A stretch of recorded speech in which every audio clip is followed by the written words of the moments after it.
All right, my name is Casey. Welcome to another episode of the Conscious Builder Show. And today we have Marla Esser Cloos on with us. I hope I pronounced that all properly. Yeah, well, you know what? It's close enough. Close enough. Did I get the first name correct? You got Marla correct. There you go. Well, Marla, thank you for being on the show. Marla is on a mission to empower people to create healthier and more comfortable homes. So this is why we have her on the show. And for her, simple swaps to green and sustainable actions and products are the way to better homes. She hosts the Everyday Green Home podcast and manages Everyday Green Home, an online green shop. She also wrote a book called Living Green Effortlessly, Simple Choices to a Better Home. So we have lots of things to talk about today. Yeah, we might have one or two or five or six. So I always like to kind of go back a little bit and get to know you, right? So our listeners can get a good feel from where you came from and why this is now your passion. So what was it like growing up for Marla when you were a kid? Like, how did you ultimately lead into doing what you do now and coaching and helping people live healthier lives? So actually, I didn't have this passion and this realization in my life until I was a mom. And when my daughter was a young teenager, middle school age, we were on a vacation and she had this bright red rash all over her arms and legs. She's probably tired of me telling this story, mama stories. But at any rate, we get home, we get to the doctor, and she'd had a significant allergic reaction. I mean, this poor kid was hurting. So we got it under control, and I started diving in to do the research to figure out what the heck had caused my child to hurt so much and turn bright red. And it took me about 2 weeks because this was quite a while ago, and we didn't have all the resources we have now and the transparency that we have in some things. I had to call people. I had to search the internet, which back then was much more rudimentary, but I finally dug in. I had to read MSDS sheets. You remember those, or do you ever have to read those? Oh, we still have to deal with those. We don't.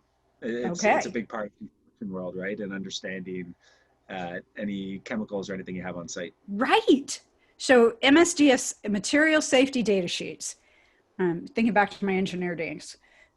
Anyway, we track all these down. They had to send them to me, blah, blah, blah. And I finally found that there was an additive they used in their laundry because it was, vacation, a lot of people coming through. It was like, I don't know what it even did. But that additive was what we finally figured out it probably was.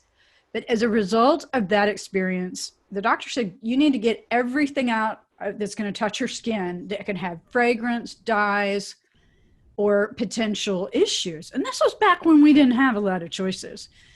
So off I went to find stuff.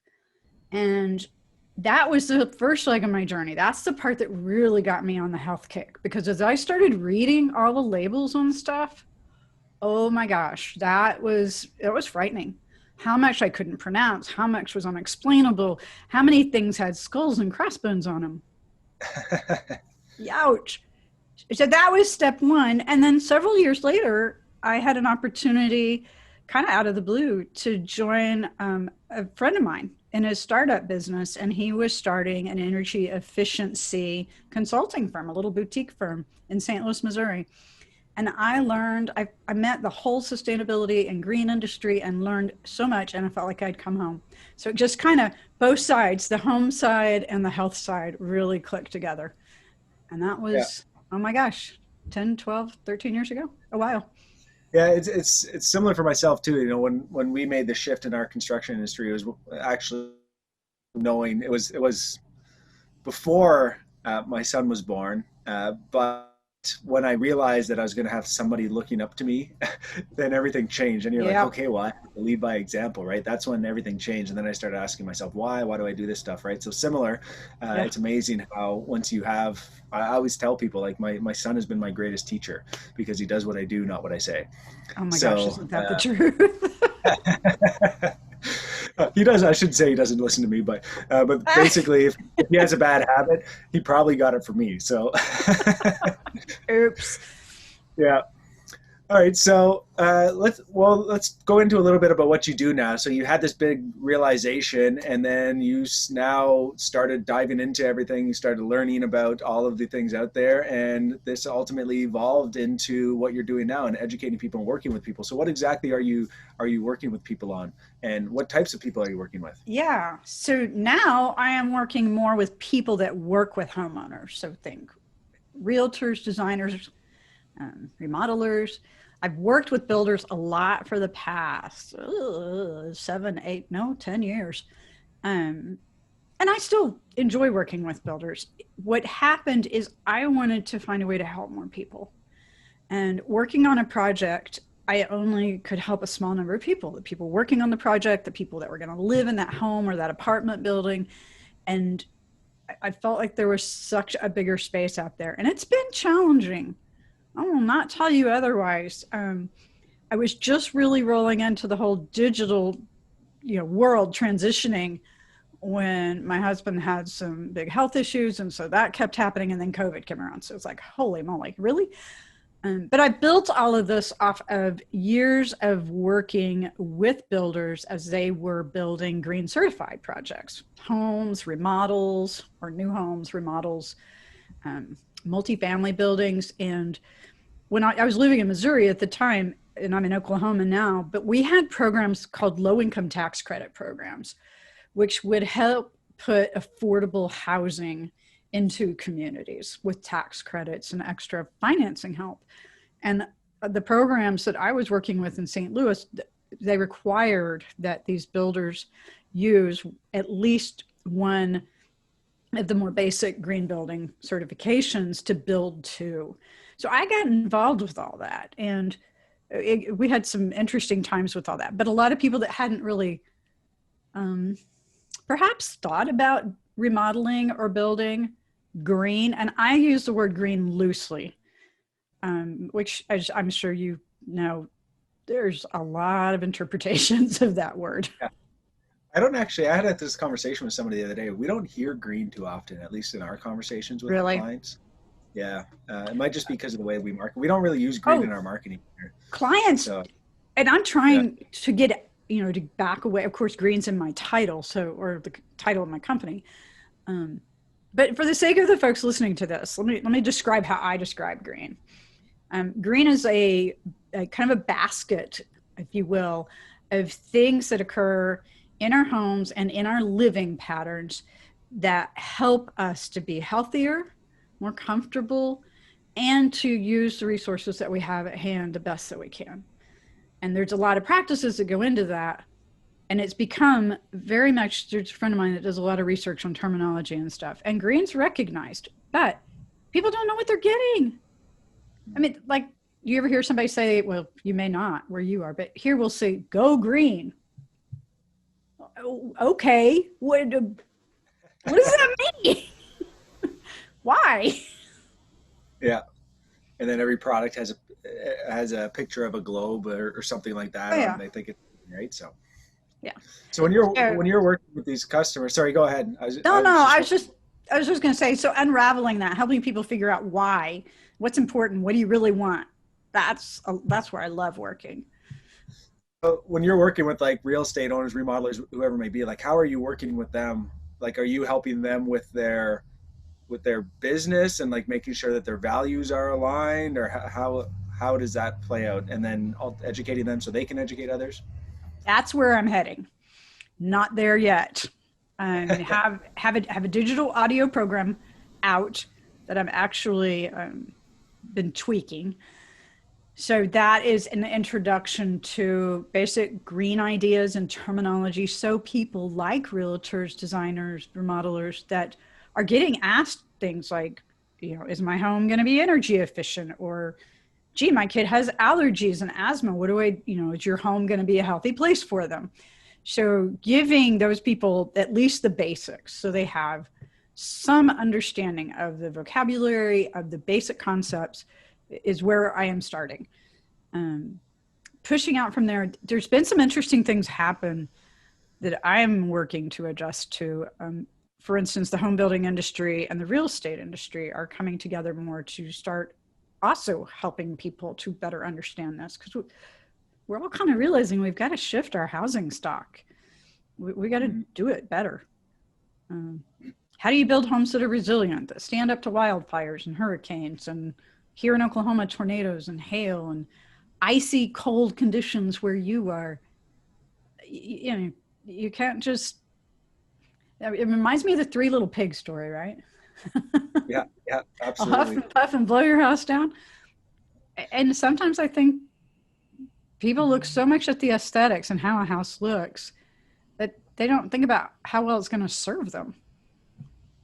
Right. So are you seeing an uptake in real estate agents, for example? I'm interested in that portion of it because at least where we are, I feel like most real estate agents don't care. They just want to sell whatever looks good, right? That's what people are at. At the same time, I had this conversation with somebody yesterday, and it's like we're about trying to educate people and tell people that there's something else out there, right? Because a lot of people just don't know, right? So if you don't know, you're not going to ask for it, They have right? no So idea. it's not, yeah. So they're just not aware of it yet. So like our real estate agents, I feel like being in that position, you have a lot of power, but a lot of them aren't choosing to Use it. to exercise that right. In my opinion, I think they should, like, that's a right that they have, that they should be putting, it's their duty to figure out what's best for their clients, right? But unfortunately, it's just not there. So are you seeing an uptake where you are? No. And the same frustration, which is a big part of what drove me to want to offer this program. Now I'm working to figure out how to get it into people's hands and or ears. Nothing physical to it. Yeah. But I think that's a big driver behind this collaboration between the National Association of Home. I don't think, I know it's a big reason, a big push between the National Association of Home Builders and the National Association of Realtors, is how do we bring together the information? And I think two things have happened. I think number one, the home industry has focused a lot on the features, the technical part. And most homeowners really don't want to get down in the trenches. That's why they have a realtor or a home builder or a remodeler, is because they're hiring the expert and trusting the expert. And then the second piece of this is they just don't know. They know what they want. So ask anybody, hey, do you want a house that's going to be healthier, safer, and more comfortable for you and the other people living there? Yes. But they have no clue that may or may not be what they get until they've lived there. And, you know, most of the times you realize in a new home, most times you start realizing those things are not in the first year, which is when your warranty runs out on most homes. Yeah. But I don't know what the your warranty builder is. Warranty. Yeah. Yeah. So we have a 7-year in Ontario. The on it actually covers up to 7 years on structural. Certain things come off for that, but that's actually a law here to have to be registered with Terry on, which is great. But Ontario Building Code's pretty good as well, and they're improving it every 4 or 5 years. But you know, there's still a long way to go, and there's obviously pushback because of affordability and so forth. But you know, that's actually a good segue into something else I want to talk about, is that even our clients, like a lot of people reach out to us because of our experience, right? And passive house, net zero, whatever it is, and healthier, more comfortable and efficient homes. And that's ultimately the goal. But unfortunately, what I find, and it doesn't matter if it's food or products like that, you know, self-care products or a home, the better products, whether it's for ourselves or for the environment or both, they just cost more. Right? So it's very much, it's like we have these values, but then we also have a certain amount of money to spend, and we need to somehow align our values with the amount of money that's in our bank account. So how do you work with that? Because that's obviously a factor. Are people willing to sacrifice certain things for others, or what are you finding with the clients in your area or the people that you're working with? So a lot of what the people that have been advocates for using bigger, better, or better aligned, things that align with their values. I find, and this has happened with us during COVID, I really have prioritized what's important to me, and my husband and I have done this together. What's important to us, and where do we want to place our money? And because of everything that's happened with COVID, we've been able to ratchet down some things because we're like not going out very much, you know, so our entertainment budget is almost non-existent. So we bought an extra streaming channel. But with products, so for instance, and are we videoing this as well?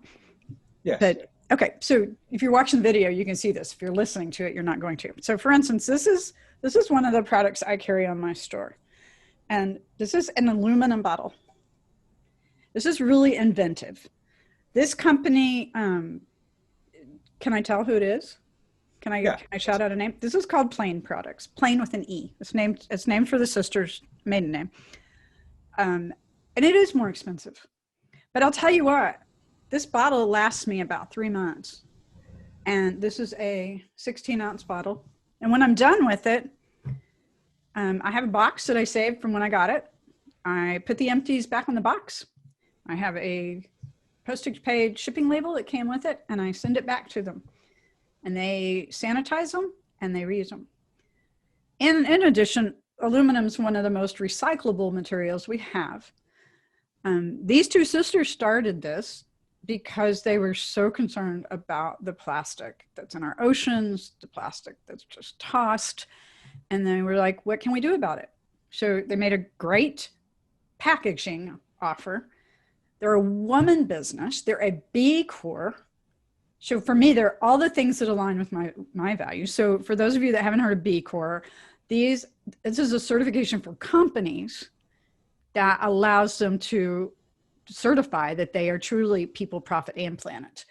And you can get on their website and get a lot more detail, or I've even got a podcast with a woman on it. But these folks, these ladies, were everything that I found important in my values. So I don't buy a lot of hair care products.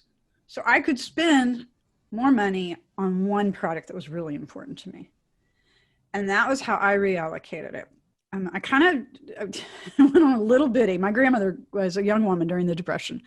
I always remember her saying, use it up, wear it out, make it do or do without. And, you know, that Depression mentality, but that's so true. We throw things away like nothing you've ever seen. And if we just cut the waste out, that's it. Just cut the waste. I mean, every single process I can think of. And if we just cut the waste out, we can usually do what we want to do inside of a budget even. We've done it. We've chosen to buy really healthy, nutritious food. We're cooking at home, and that's an important thing to us. That's where we want to put our money. I'm willing to pay 3 to 5% more to get something that I know is going to help our health, our wellness, our safety. And a lot of times there's like do-it-yourself options. I'm not a big DIYer. I prefer to buy my stuff, but I want to buy it responsibly. Yeah, I always tell people. And I can't always. Yeah. I always tell people too, it's like that's every time we pull out our wallet or credit card, go to a store, whatever, every time we swipe that's a vote. Because every time you buy something, and that tells the company, the supplier, the manufacturer that you want more of it. So they will continue to bring more of that. So the only way to get better products into stores is to start spending money on better products. Right. And the only way to get the price down on those products is to buy more of those products, right? So it's kind of, which is tough. So it's kind of like you need the early adopters to make it happen, right? And then they slowly things start to pick up. But you definitely need those like hardcore people that are like, I'm going to do this no matter what. And then you'll get like the stragglers, the followers that'll come after the fact, of course. But if we could somehow shift a little bit quicker, that would be better for everybody, of course. I ran into an awful lot, especially women, sorry to throw you under the bus. But a lot of the women I talk to kind of have thrown their hands up and said, well, I can't do all that. So I'm not going to, they don't say I'm not going to do nothing, but that's in effect what they do. This is the way I've done things all my life. I don't want to change it. This is the product I've used for 20 years. I don't want to change it. Or better yet, I don't want to know that this product I've been relying on is possibly hurting my family. Blah, blah, blah, blah, blah, blah, you know, stick my head in the sand.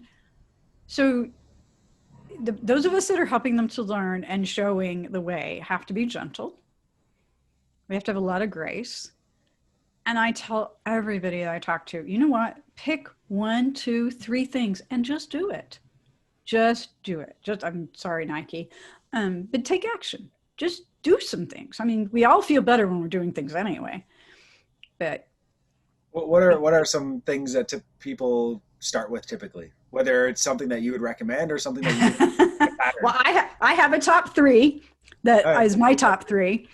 But let me come around to that. So some of the simpler things I tell people is, if you're in a home that has like windows that are really glary, or that a room gets really heated up because you're getting the west sun in, maybe look at changing out your window coverings rather than replacing your window or building something. So there sometimes is a very simple option that can maybe not solve the problem 100%, but it's enough of an improvement that things can move forward. And I had this incident in my house in St. Louis. Horrible glare. I mean, you walked into the room and you had to hold your hands up or put sunglasses on. And I found beautiful honeycomb blinds. And the great thing, they were cruddy windows. Oh my gosh, I couldn't sit next to them in the winter. And that was in St. Louis, not in Ontario. But I put these honeycomb blinds up and they were great. They softened the light so I could walk into the room. They gave me some great insulation. And bonus was they cut down on the noise. Mm. So that was a few $100 option for me to do like the whole room versus thousands of dollars to replace the windows. I can't tell you how many people, when they're remodeling, they think that's the first thing they should do. My windows are bad, I should go replace them. And it's like, oh, really? Maybe not. So anyway, there's some really typical things. Swap out what you buy. You can buy great, much safer, healthier, more comfortable products in every big box store in America, and I am assuming even more in Canada. And if you don't know what you're reading, there's some really easy ways to get some education. I rely a lot on green labels. So independent third-party certifications on products. Mm-hmm. But anyway, so that's kind of some of the thinking I want people to start with. What are some of those resources then that you would recommend that people go to? One of them is my website and my book. And we'll get to your stuff and your podcast too. And I've recognized I have a bunch of resources behind an older product that I had, and I want to figure out how to bring those over onto my current website, because there's some great ones out there. But a lot of people don't want to go digging around and doing the research, and that's where it's challenging. Is you have to know a little bit, and there's a lot of good books out there. I'm very proud to have a book out in the green marketplace, but there's a lot of them out there, and get 1 or 2 at a library and see what resounds with you, and then follow that person to see if that makes more sense to you. The biggest thing you can do is build out a SWOT plan. So if you're going to remodel a room, you need paint, you need flooring, you need lights. If it's a bathroom or kitchen, you need plumbing fixtures, you need appliances. Every one of those has a better option. So you do a little homework beforehand. You can go, okay, I'm going to use a low toxin or no toxin or VOC paint. Super easy. And by the way, people in real estate, when you're sprucing up a house to sell, this is an easy thing that you can do that's going to up the health factor for that home. Just repaint it with no toxin, no VOC paint. So you're healthier in environment. Why would you want to talk about health? Well, how many people today are worried about breathing? Mm-hmm. Very true. I mean, to me, that's kind of a duh. Yeah. But anyway, you can build that swap list up for every time you're going to do a project in your home. You need a new faucet, weekend warrior project, buy one that's low water flow, that uses the water that we have well. And the engineering on these products now is pretty darn good. So that makes a big difference. Yeah. There's so many great products out there. So yeah, so there's resources. You mentioned your website, but for the people watching or listening, that's greenhomecoach.com. And Marla, you actually have a podcast as well. So what's your podcast about? What kind of guests do you have on there? Oh my gosh. I have been so blessed. I have people talking about B corporations. I have founders and creators of a lot of the products that I carry in my shop, my online shop, Everyday Green Home. I have people that I've met that are in the industry in Oklahoma or in St. Louis, or people that I've met nationally in the National Association of Home Builders. I love to focus on women. No, I love everyone, but women are so often the keepers of the home, and helping us as women to understand our options, I think, is a big important part of that. So I love finding women in the industry that can talk, woman to woman, although a lot of times we're learning from all of us, I hope. I've got over 100 podcasts in there. The cool thing is that you can go, all the podcasts are archived on Green Home Coach, and you can go to the podcast and there's a search down on the right-hand side of the screen. What is it called? So you can put in whatever word or phrase that you want to find something on and take a look. And hopefully I have something there to help you out. And if not, we'll send you a message so that you can find it and put it up there. Yeah.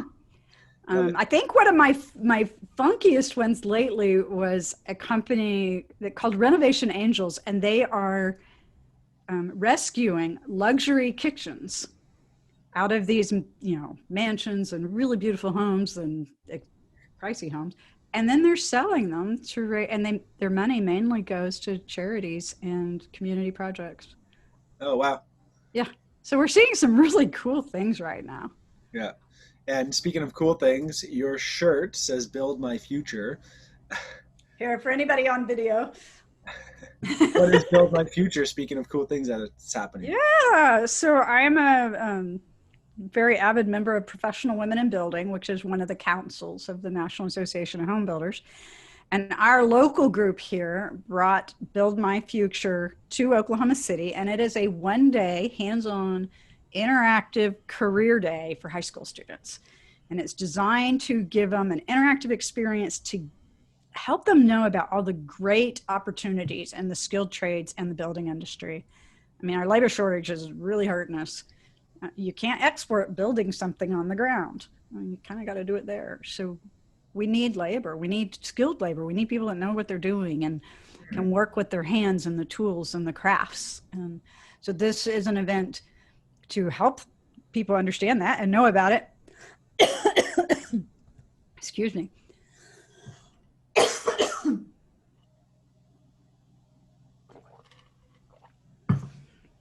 Tickle in my throat. This year we went online, big surprise. Duh. So even though we are built to support our local high school students here in Central Oklahoma, since it's online, anybody is welcome to take a peek. BuildMyFutureOKC.com, and you will find little snippets of resources and information. We have access to online coursework in construction and the trades, and everything from how to use a measuring tape to some basic electrical. And then we also have some interviews with different folks in the trades, just to give people a kind of a day in the life look at what's going on. That's great. Because, that's one thing. When I went through high school thinking I was going to become an engineer. But then I realized that engineers didn't build things. Yeah. So then I realized that, okay, that's not what I want to do. And I was really good at shop. And then they started pushing apprenticeships when I was in grade 12, like last minute. I was like, perfect. Hey, Mom, I'm not going to university. I'm going to do this instead. And she was actually great. She was fine with it. Yeah. And kind of went from there. And it was such great. I didn't have the school debt. I got paid to go to school. I don't know. Does it work as apprenticeships there? Yes. Well? And we also have a system of career tech schools, vocational training, and for many things, not just building, but a lot of our building programs are in those career techs. And a lot of here in Oklahoma, a student can go to career tech simultaneously while they're in high school, so they can dual enroll.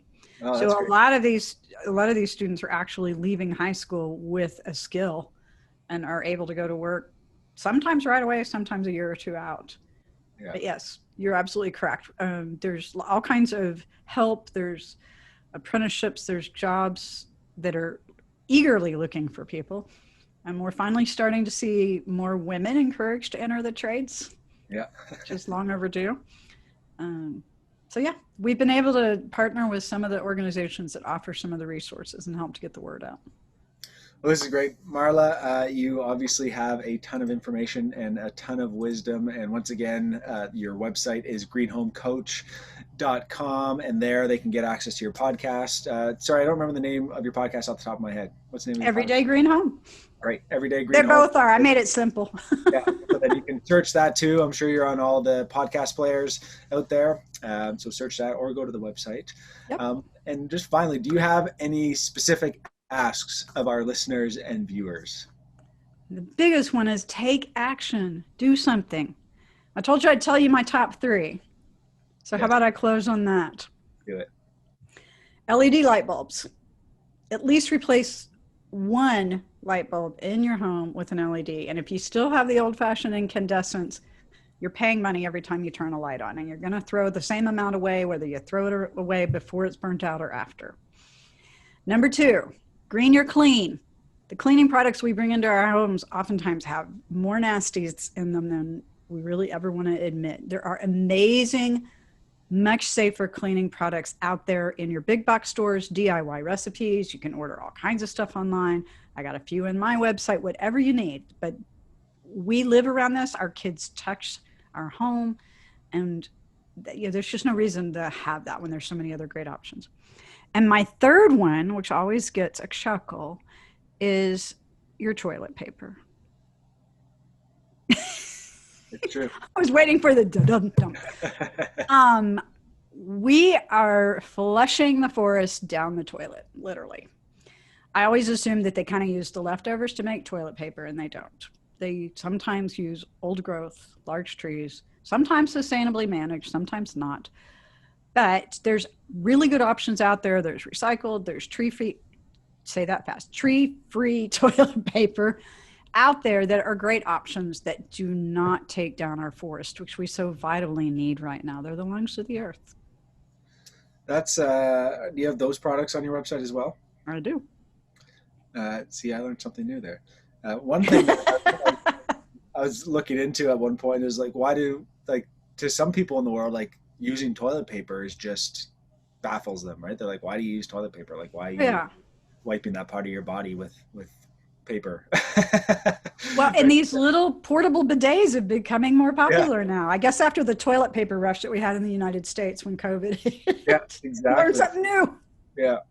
So anyways, so needless to say, with a little bit of research, a little bit of awareness, you can make a huge impact on the environment. So when you think, I think if anything I've taken from this is it doesn't matter what you do, you just have to do something, and every little bit will count, and that will actually create momentum. So if it is something that you want to do in your life, every little bit will add up to something. Another one that I tell people is like, just be conscious of where your food comes from, right? Because there's a lot food of is a huge one. Where does that food, even if it's organic, for example, just local where you can.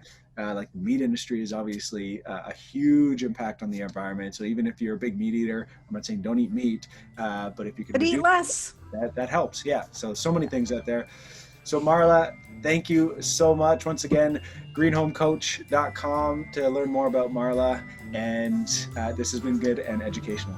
Oh, well, thank you so much. I really do appreciate it. And I've enjoyed talking with you, Casey. Thanks, Marla. Thanks for watching another episode of the Conscious Builder Show. If you haven't already, please subscribe to the channel here. We have a lot of exciting projects on the go, a lot of things happening, including our first official series, A 3-Day Cottage, which we have started recording, and you can watch some teaser videos right now.